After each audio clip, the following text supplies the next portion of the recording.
I woke up to the sound of the front door closing, a quiet but deliberate click that told me two things. Emily was trying not to wake me, and she was leaving the house at 3:12 a.m. I didn't move. I just lay there in bed, staring at the ceiling, listening to the faint sound of her footsteps fading into the night. I wanted to believe there was an innocent reason for this, that maybe she couldn't sleep and went for a drive, but I already knew that wasn't true. She wasn't the type to take late-night walks or drive around aimlessly just to clear her head. Emily was a planner, a woman who calculated every move she made.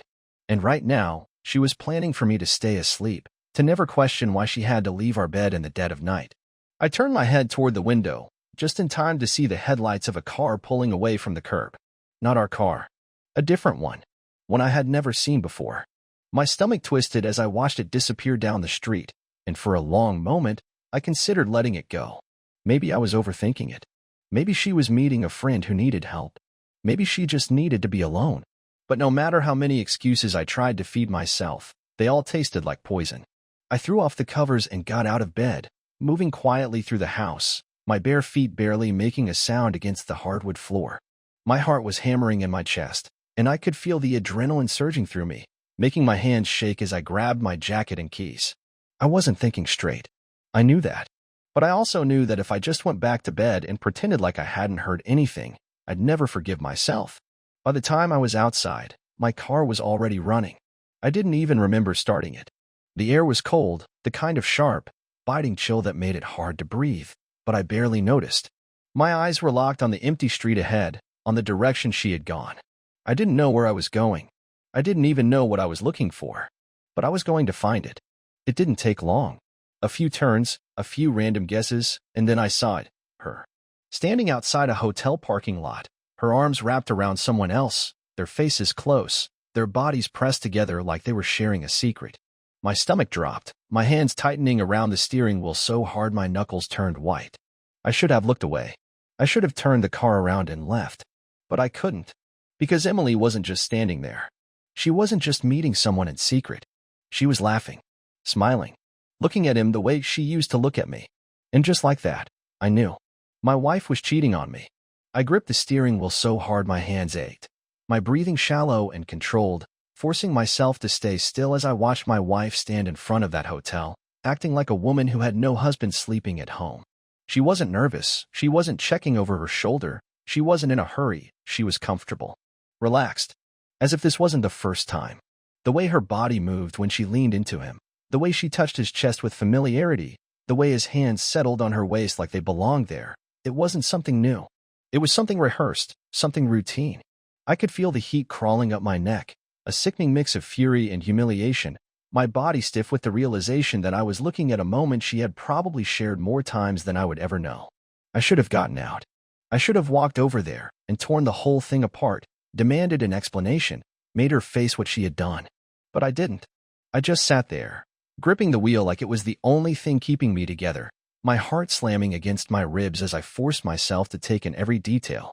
The hotel behind them was one of those generic business class places, the kind where people stayed for a night and disappeared by morning, a place that wasn't meant for romantic getaways but for quiet affairs that left no trace. The man with her was taller than me, built like someone who spent time keeping himself in shape, wearing a suit that looked too expensive for someone who would meet a married woman in a parking lot. I had never seen him before. I had no idea who he was. But he knew my wife well enough to press his lips to her forehead, well enough to keep his hand on the small of her back as he led her inside. I watched until the doors closed behind them, until there was no chance she would come running back out and pretend like nothing happened. I sat in the car long enough for my breathing to steady, long enough for the white-hot rage to cool just enough that I could think clearly. Bursting into that hotel, dragging her out by the wrist, screaming at her in front of everyone. It would feel good in the moment, but it wouldn't change anything. I didn't need a scene. I needed proof. I needed to know exactly how far this had gone, how long it had been happening, how deep the lies ran. If she was capable of leaving our bed at 3 in the morning to meet someone like this, I had to assume she had been doing it long before I caught her. And I wasn't about to let her get away with it. I drove past the hotel once, slowly, memorizing the name, the entrance, the layout of the parking lot. Then I found a spot across the street, angled so I could see who came and went, but far enough away that I wouldn't be noticed. The clock on the dashboard read 3:38 a.m. I wasn't going anywhere. I would wait. I would see how long she stayed, what time she came slinking back out, whether she left alone or in the same car she arrived in. I had spent years trusting this woman, believing in the life we had built together. I could spare a few more hours to watch it all crumble. The minutes passed, slow and heavy, each one adding to the weight in my chest. My mind ran through every interaction we had in the past few months, looking for the signs I had missed. The nights she came home late, the unexplained work meetings, the sudden interest in keeping her phone away from me, the moments I had brushed off as nothing because I never had a reason to suspect anything different. How long had she been laughing with this man the way she used to laugh with me? How long had she been telling me she loved me while waiting for a moment to sneak away to him? Had she ever looked me in the eye and felt guilty? Had she ever felt anything at all? At 4:27 a.m., the doors opened again, and she stepped out, her hair slightly messy, her dress a little wrinkled, but otherwise looking exactly the same as when she walked in. She wasn't rushing. She wasn't sneaking. She was walking to the same car she had arrived in, sliding into the passenger seat like this was just another normal night. He followed a few steps behind, adjusting his tie as he got into the driver's side. They sat there for a moment, talking, her hand resting on his thigh like it belonged there, like this was their routine. Then he started the car, pulling out onto the road, heading in the opposite direction of home. I didn't follow. I didn't need to. I had seen enough. I sat there in the silence of my car, watching the red glow of their taillights fade into the distance, my mind settling into a cold, calculated clarity. This wasn't just an affair. This was something planned, something established. A single mistake wouldn't have given her this level of comfort. This was months, maybe years. And I had been a fool. I didn't go home right away. I needed time to think, to plan my next move, to decide exactly how I was going to handle the woman who thought she could destroy our marriage without consequences. Because one thing was certain, Emily had no idea who she was dealing with. I didn't go home right away because I knew that if I stepped into that house now, I'd do something reckless, something that would give Emily the chance to spin this in her favor. I wasn't going to let her turn this into some story where she was the victim, where I was the angry husband overreacting, where she could twist her lies into something that excused her betrayal. I needed control, I needed leverage, and most of all, I needed her to think I knew nothing. So I drove past our street, past the life I thought I had, and pulled into an all-night diner on the edge of town, the kind of place where no one asked questions and the coffee tasted like burnt regret. I sat in a booth by the window, staring out at the empty parking lot, my mind replaying every second of what I had just witnessed, every movement, every expression on her face, every little detail that made it clear how far she had gone. The waitress came by, older, tired-looking, with a name tag that said Linda, and asked if I wanted anything. I ordered a coffee, not because I wanted one, but because I needed to look like I was doing something other than sitting in the dark, drowning in the realization that my wife had been lying to me for God knows how long. The coffee came, black and steaming, and I let it sit there, untouched, as I took my phone out of my pocket and scrolled to her contact. I stared at her name for a long time, my thumb hovering over the call button, knowing I could dial right now and hear whatever excuse she would come up with. I could ask her where she was, see if she had the nerve to lie straight to my face. But I didn't press it. I locked my phone and put it back down. Instead, I pulled out my wallet, slipped out a 20, and left it on the table before walking back out into the night. The house would be empty when I got there. Emily wouldn't be back for at least another hour, probably stopping somewhere to make sure she looked put together, making sure there were no traces of him left on her before she climbed back into our bed. I needed to be there first. I needed to see how she walked in, what face she put on when she thought I was asleep. When I pulled into the driveway, the house was dark. I stepped inside quietly, locking the door behind me, moving through the familiar space with the kind of cold awareness that comes when you realize everything you knew about your life was a lie. I went straight to the bedroom, pulling off my shoes and getting into bed, keeping my back to her side, my eyes on the clock glowing in the darkness. 5:12 a.m. It was 5:47 when I heard the soft click of the front door. I kept my breathing steady, slow, like someone in deep sleep. Footsteps moved through the house, careful, deliberate, pausing near the bedroom door before pushing it open. I could hear the rustling of fabric, the sound of her setting something down, maybe her purse, maybe her shoes. The mattress shifted as she climbed in next to me, her warmth pressing against the sheets. Then her arm draped over my waist, her lips brushing my shoulder. "I love you," she whispered. I nearly turned around and ended it right there.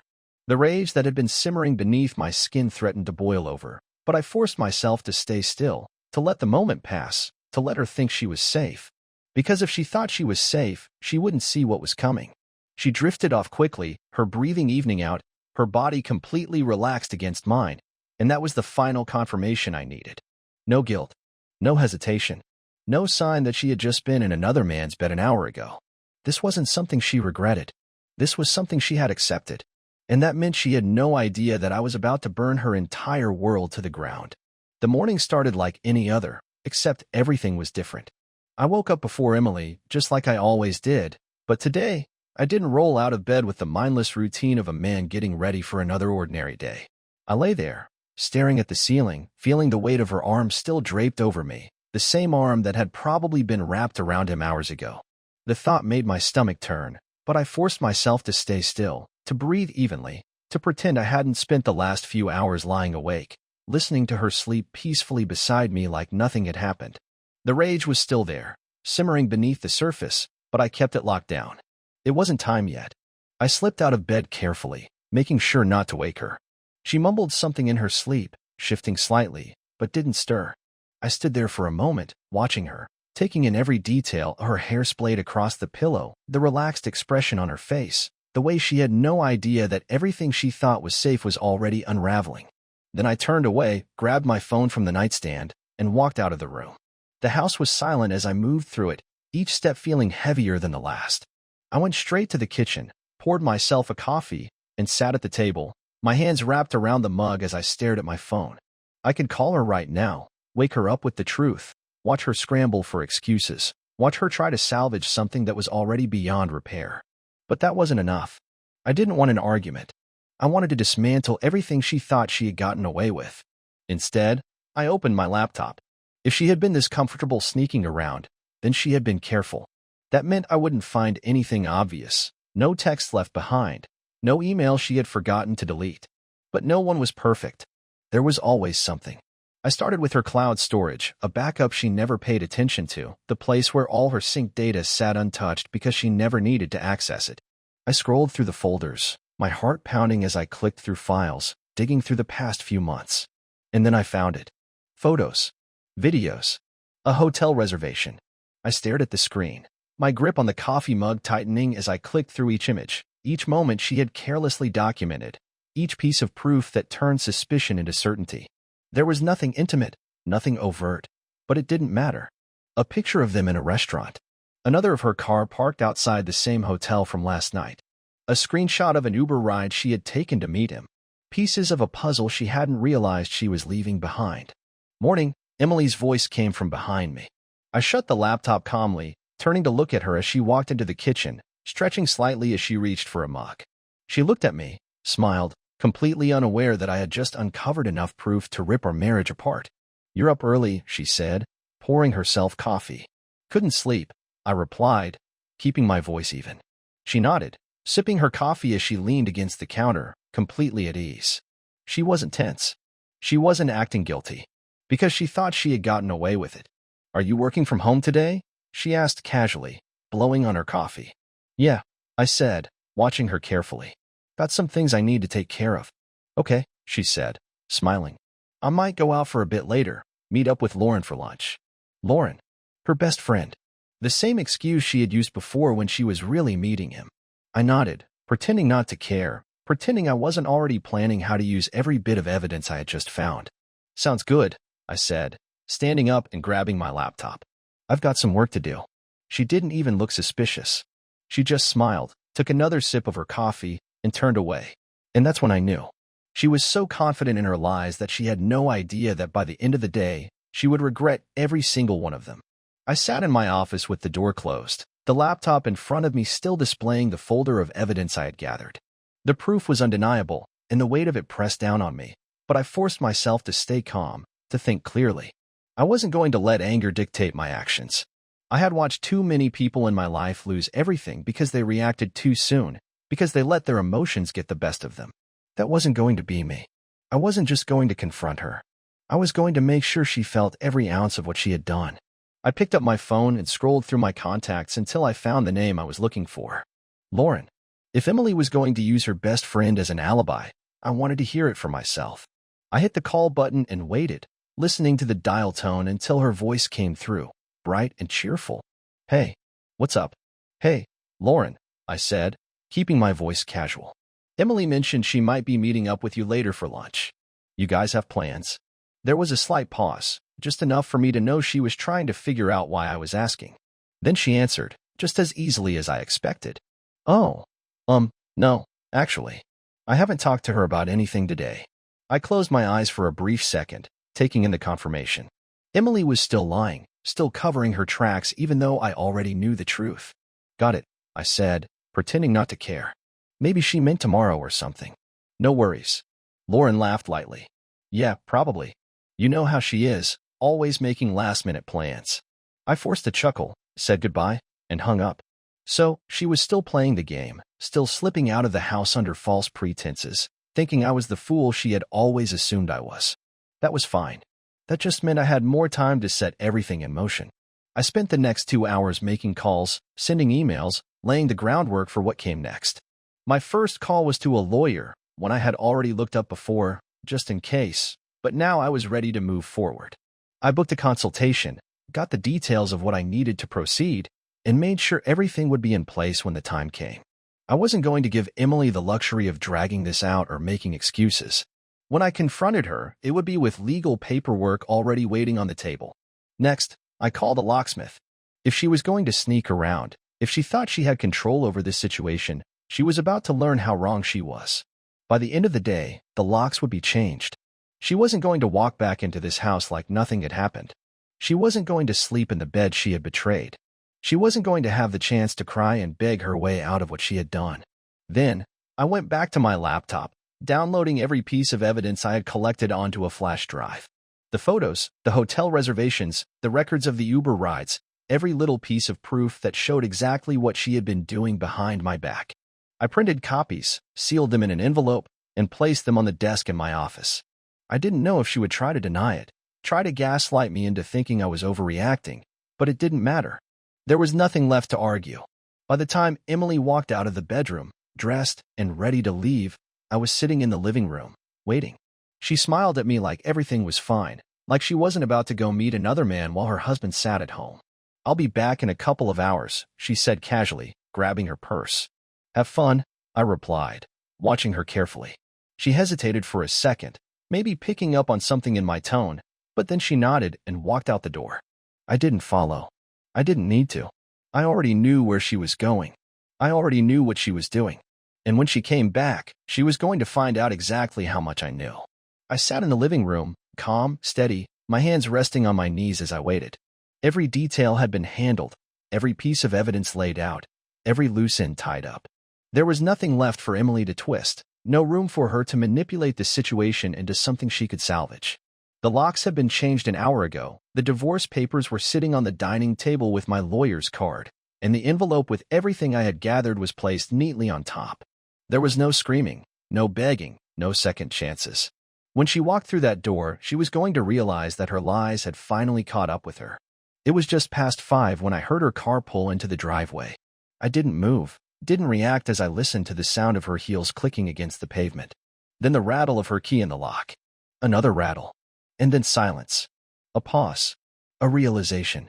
I imagined the confusion spreading across her face, the moment of hesitation before she tried again, as if maybe the lock had jammed. When it didn't work the second time, I heard the sharp intake of breath, the first flicker of panic. Her knock was light at first, almost hesitant. Then another, louder this time. "Steve." Her voice was normal, casual, like she was still trying to convince herself that nothing was wrong. "The door's not opening." I stayed silent, watching the door, waiting. Another knock. This one harder. "Steve, are you home?" I stood up, moving toward the entryway, unlocking the door, and pulling it open in one smooth motion. She stood there, her purse still slung over her shoulder, her face carefully composed, but her eyes already searching mine for an answer, for something that would tell her what was happening. "You changed the lock?" She forced out a laugh, tilting her head. "Why would you? Where were you?" I asked, cutting her off. She blinked, startled for only a fraction of a second before she recovered, her expression shifting into one of mild confusion. "What do you mean?" "I told you, I was with Lauren."